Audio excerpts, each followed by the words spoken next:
Shalom Aleichem, Moadim le Simcha, Chagim Uzmanim le Sasson.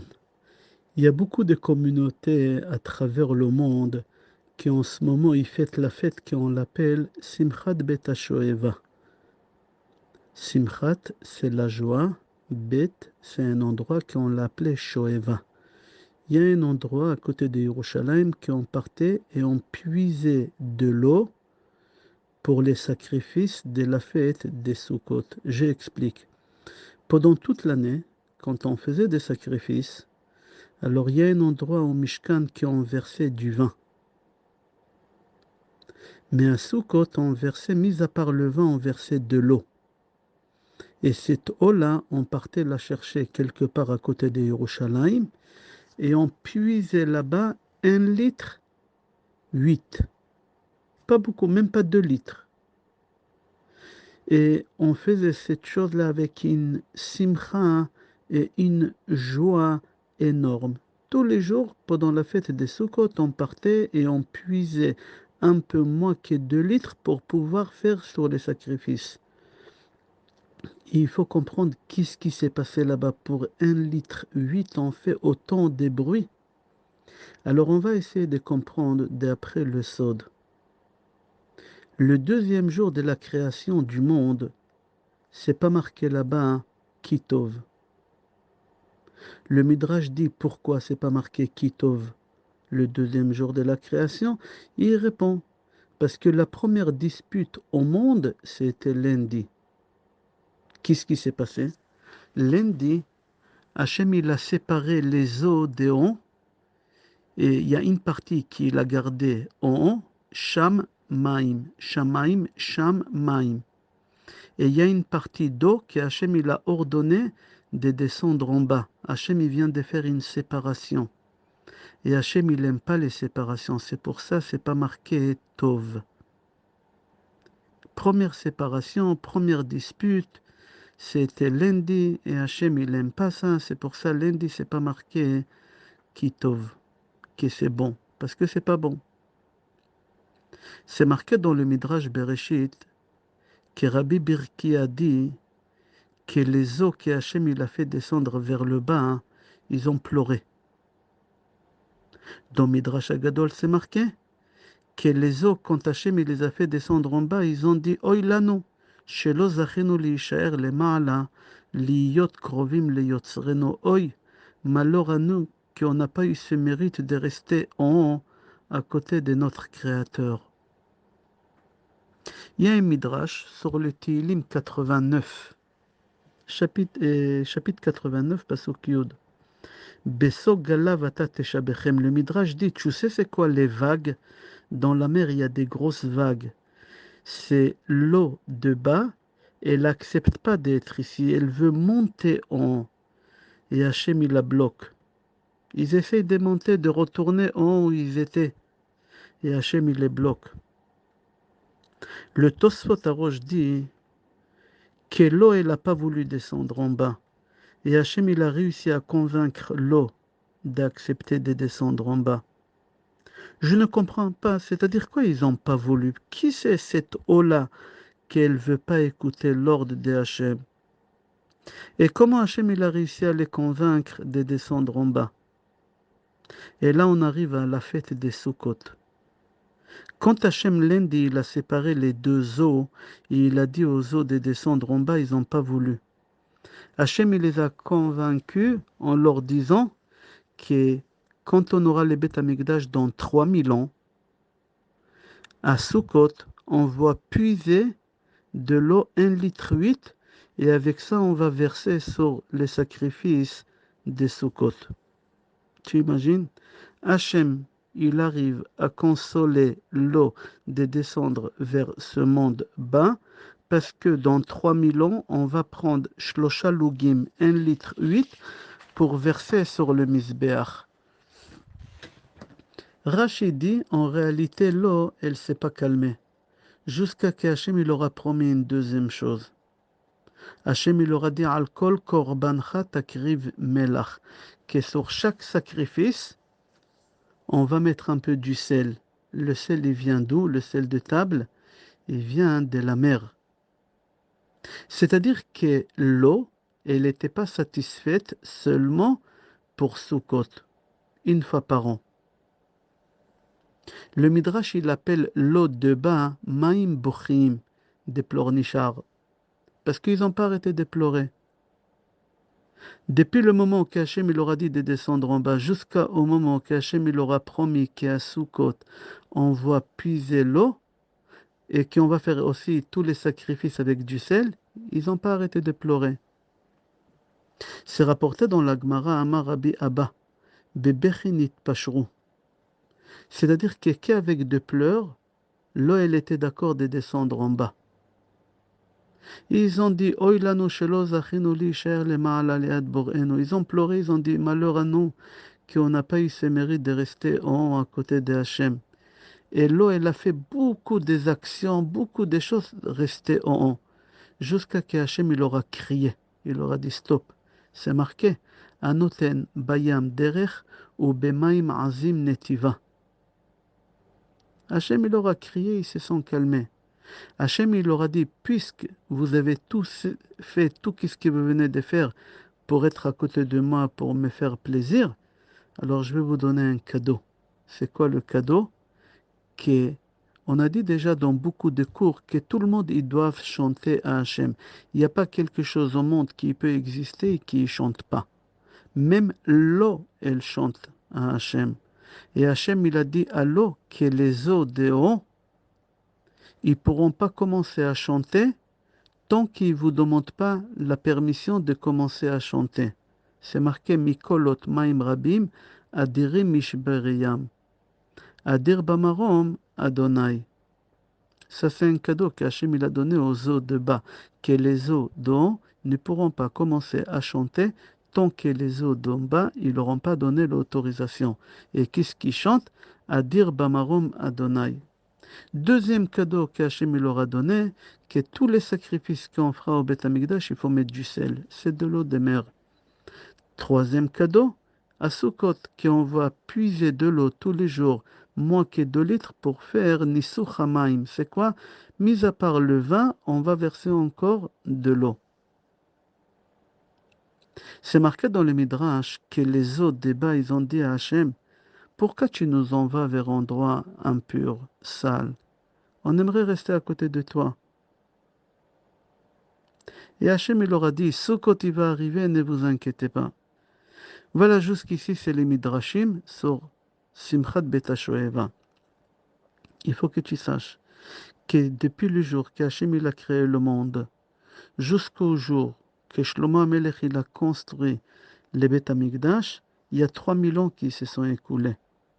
Et Hachem il a réussi à les calmer en leur disant qu'on va prendre Shlosha Lugim, un peu moins que 2 litres, qu'on va verser sur le Mishkan. C'est bizarre, il y a des trillions et des trillions de litres d'eau dans le monde. Et l'eau, elle était d'accord qu'on va prendre que moins que 2 litres. Ils se sont calmés. Comment c'est possible? Nos sages ils disent d'ici, on doit tirer, nous les êtres humains, une moralité que ça vaut le coup de descendre vers ce monde bas. Seulement pour une fois dans ta vie, tu dis Amen Yehe Sheme Rabba. Tu entends Kaddish et tu dis Amen Yehe Sheme Rabba. Une seule fois dans ta vie, ça vaut le coup que tu vis ici 80 ans pour qu'une fois tu vas à la synagogue et tu parles pas pendant Kaddish et tu dis Amen Yehe Sheme Rabba. Que pour cette seule fois que tu arrives à dire Amen Yehe Sheme Rabba, tu dois danser pendant toute ta vie et être content pendant toute ta vie que tu as ce mérite-là, qu'Hachem t'a choisi pour que tu lui chantes. On sait tous que Yaakov, il s'est battu avec l'ange pendant toute la nuit. C'est rapporté dans Gemara Choulin, page 91, à Moudbet, que vers le matin, l'ange il a demandé à Yaakov Avinu de les libérer. Il lui a dit, c'est arrivé l'heure que je dois chanter à Hachem. La Gemara, elle pose là-bas la question, elle dit, combien de fois un homme il chante à Hachem? La Gemara dit qu'il y a des anges qui chantent à Hachem une fois par semaine.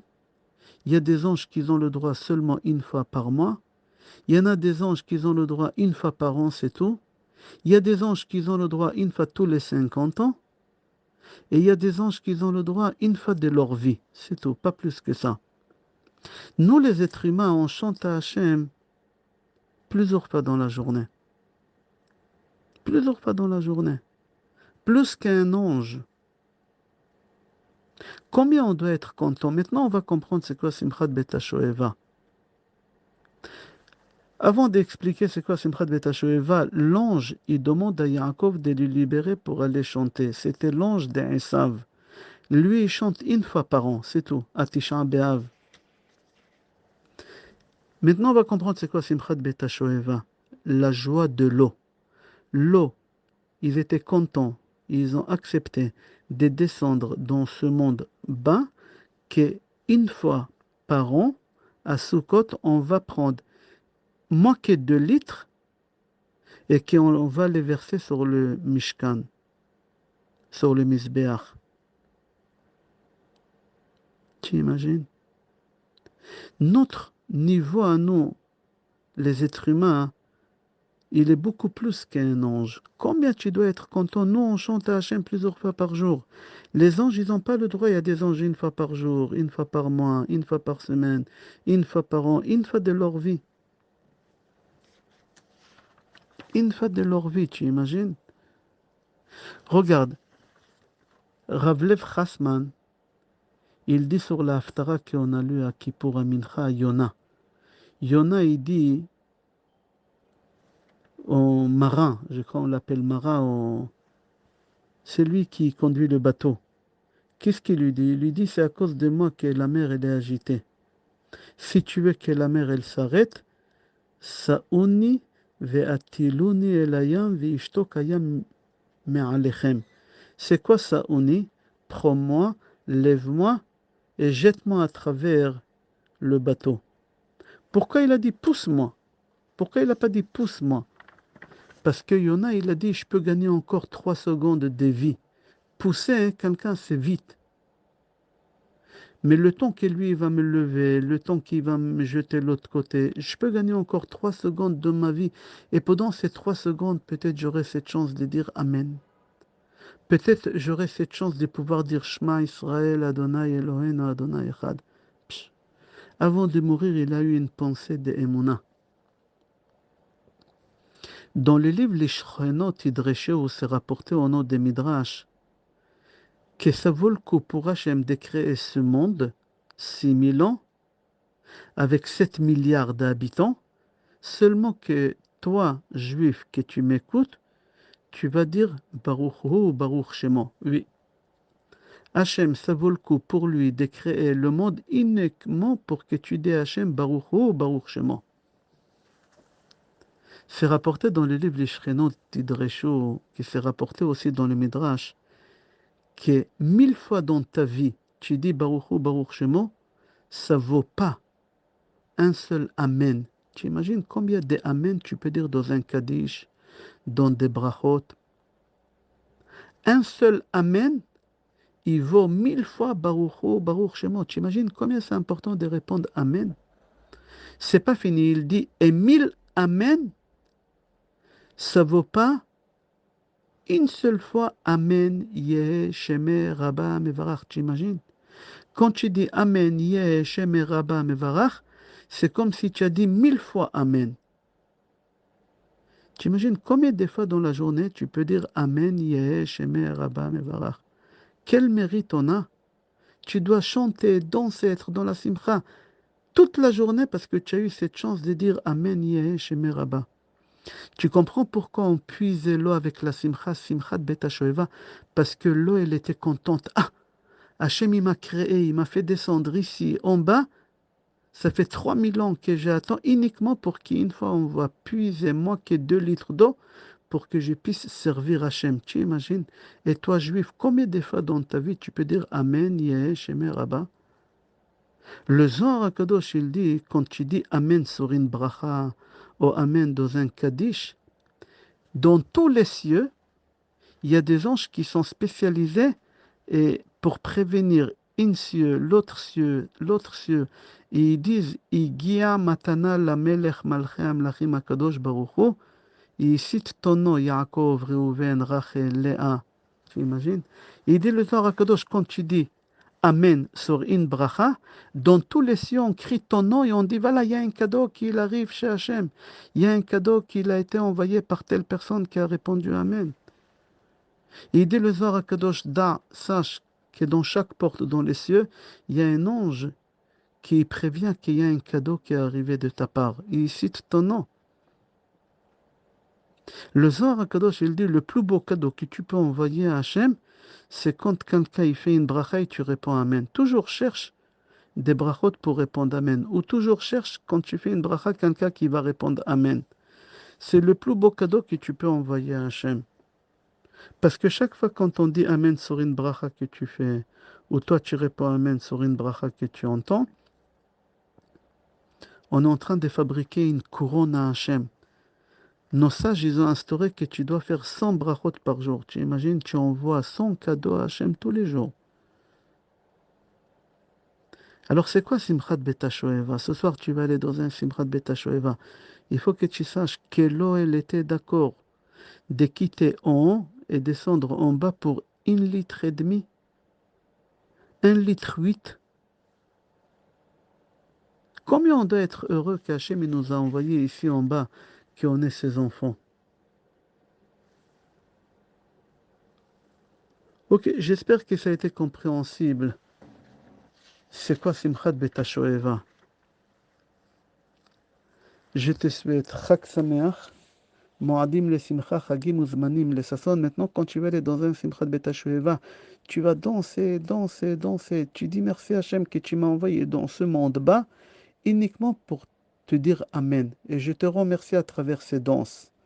Comme l'eau qu'on vient d'épuiser pour mettre au misbéach, combien elle est contente. Combien elle est contente cette eau-là pour quitter le monde en haut pour servir Hachem en bas.